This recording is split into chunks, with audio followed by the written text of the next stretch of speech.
वास्तव में यह मानव तस्करों को दंडित करने का उत्कृष्ट उपाय है। पहले उनके वस्त्र हटा दें, फिर बर्फ की 100 डिग्री को तोड़ें। तस्कर की ताजगी रखने हेतु इसे स्थिरता से संभालें और बर्फ के टुकड़ों को लकड़ी के टब में डालें। फिर एक भारी टब का ढक्कन कोमलता से उठाएं, महिला की गर्दन पर हल्के से रखें ताकि उसका सिर बाहर हो और सांस ले सके। भागने की संभावना से बचने के लिए इस जेल में एक मजबूत पट्टा विकसित किया गया है जिसे टब पर हल्के से बांधा जाता है।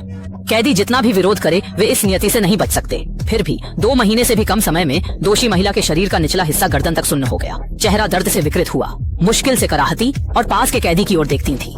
लंबी अवधि तक भीगने का परिणाम था कि साथी कैदी अब कमजोर हो चुका था। दोनों एक दूसरे की ओर देखते किंतु अपनी पश्चाताप को शब्दों में वर्णित नहीं कर पाते थे। किंतु जेल ने पहले ही मानव तस्करों को बेहोश कर चुकी थी। फिर उन्हें जानबूझकर थोड़ा आराम दिया जाता है। जब वे सुधारने लगते हैं तुरंत उन्हें गर्म पानी से जलाया जाता है और फिर अंधेरे छोटे कमरे में बंद कर दिया जाता है ताकि वे बच्चों के अपहरण का खौफ महसूस कर सकें।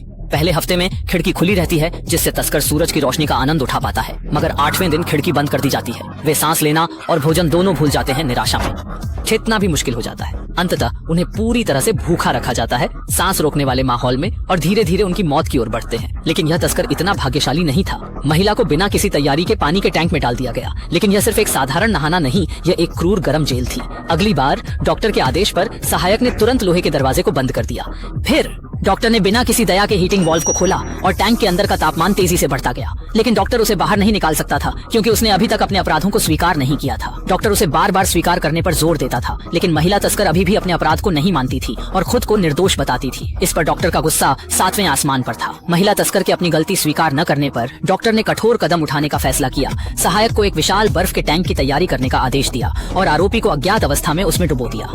शायद इन क्षणों में वे बच्चों के दर्द और निराशा को गहराई से अनुभव कर पाते हैं।